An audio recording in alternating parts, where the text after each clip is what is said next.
নমস্কার বন্ধুরা, রোমা ড্রিম কিচেনে আপনাদের সবাইকে স্বাগত জানাই। তো বন্ধুরা, আজকে নিয়ে চলে এসেছি দারুণ মজাদার মুখরোচক টক ঝাল মিষ্টি জলপাইয়ের আচার রেসিপি নিয়ে।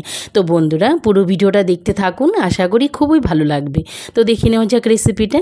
তো রেসিপিটা বানানোর জন্য এখানে আমি অনেকগুলো জলপাই নিয়েছি, জলপাইগুলো সুন্দর করে ধুয়ে নিয়েছি।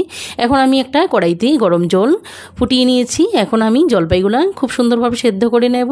5 মিনিটের মতো কিন্তু খুব সুন্দরভাবে সেদ্ধ করে নেব। আমি সবগুলো জলপাই কিন্তু দিয়ে দিয়েছি। এখন আমি হালকাভাবে নাড়াচাড়া করে দেব। শুধুমাত্র 4-5 মিনিটের মতো সেদ্ধ করে নিয়েছি এখানে আমি জলপাইগুলো। তো এখন আমি খুব সুন্দরভাবে জলপাইগুলো জল ঝরিয়ে উঠিয়ে নেব। তো দেখো বন্ধুরা, খুব সুন্দরভাবে কিন্তু জলপাইগুলো সেদ্ধ হয়ে গেছে। এখন আমি জল ঝরিয়ে উঠিয়ে নেব, ভাবে একটা প্লেটে নিয়ে নেব। তো দেখো বন্ধুরা, এখানে কিন্তু আমি জলপাইগুলো প্লেটে নিয়ে নিয়েছি। এখন আমি খুব সুন্দরভাবে জলপাইগুলো ঠান্ডা করে নেব, সাইডে করে রেখে দেব। আর এদিকে আমি একটা মশলা বানিয়ে নেব। আমি বসিয়ে দিয়েছি একটা প্যান। এখন আমি দিয়ে দিলাম 7-8টে গোটা শুকনো লঙ্কা আর একটা তেজপাতা ছিঁড়ে দিয়ে দিয়েছি। 2 চামচ পরিমাণ ধনে দিয়ে দেব।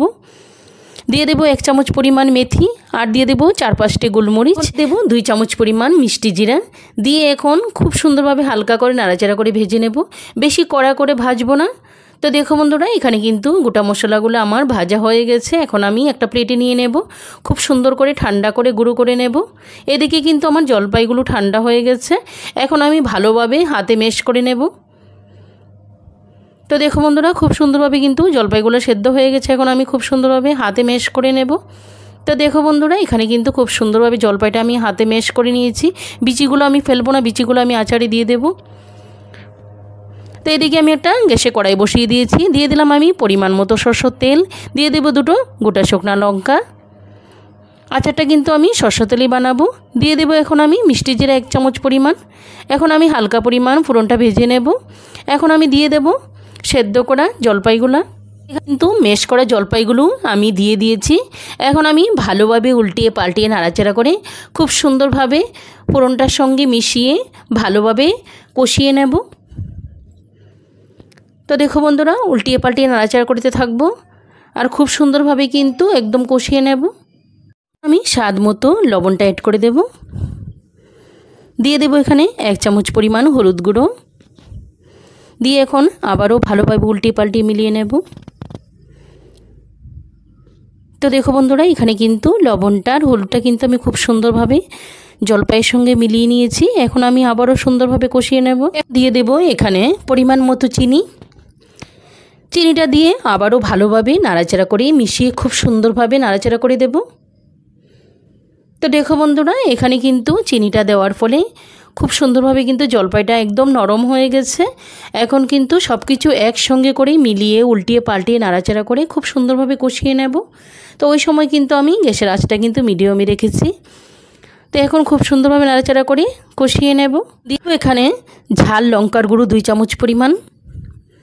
লঙ্কার গুঁড়োটা দিয়ে আমি আবারও খুব সুন্দরভাবে সব কিছু একসঙ্গে করে মিলিয়ে কষিয়ে নেব। তো দেখো বন্ধুরা, এখানে কিন্তু সব কিছু একসঙ্গে করে মিলিয়ে নিয়েছি। তো দেখো বন্ধুরা, এখানে কিন্তু কালারটাও মোটামুটিভাবে চেঞ্জ হয়ে গেছে। তো এখন আমি ভালোভাবে আবারও সুন্দরভাবে কষিয়ে নেব আর একটু সময় করে দিয়ে দেব ভাজা আচারের মশলাগুলো। তো দেখো বন্ধুরা, এখানে কিন্তু আমি মশলাটা খুব সুন্দরভাবে গুঁড়ো করে রেখেছিলাম, ওইটা দিয়ে দেব। সবগুলো মশলা আমি দিয়ে দেব।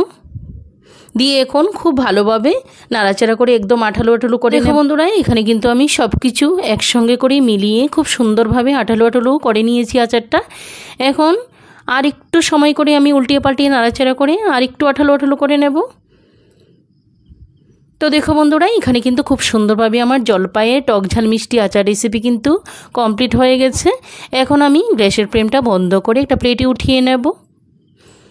তো দেখো বন্ধুরা, কত ঝটফট সময় তৈরি হয়ে গেল আমার টক ঝাল মিষ্টি জলপাইয়ের আচার রেসিপি। যদি মুখরোচক কিছু খেতে ইচ্ছে হয় তাহলে এই জলপাইয়ের আচারটা ট্রাই করুন, অনেক ভালো লাগবে খেতে। দুপুরে গরম ভাতের সঙ্গে কিংবা ডালের সঙ্গে অনেক দারুণ হয় খেতে। তো জলপাইয়ের আচারটা কিন্তু অনেক দিন যাবত রেখেও খাওয়া যাবে। বন্ধুরা, আজকে আমার সহজ সরল জলপাইয়ের আচার রেসিপিটা আপনাদের কেমন লাগলো ছোট্ট একটা কমেন্ট করে জানাবেন। আর যদি ভালো লাগে লাইক শেয়ার সাবস্ক্রাইব করে আমার পাশে থাকবেন। পাশে থাকা অল অপশনটি ক্লিক করে দেবেন যাতে করে সবার প্রথমে আপনার কাছে নোটিফিকেশন চলে আসে। দেশের বাইরে যে যেখান থেকে ভিডিওটি দেখছেন তাদেরকে অসংখ্য ধন্যবাদ জানাই। আর আমার প্রিয় পুরনো বন্ধুদেরকে অনেক অনেক ধন্যবাদ। তো বন্ধুরা, আজকে এই পর্যন্ত, আবার দেখা হবে নতুন কোনো রেসিপিতে। সবাই ভালো থাকেন, সুস্থ থাকেন, সবাইকে অসংখ্য অসংখ্য ধন্যবাদ। Bye bye.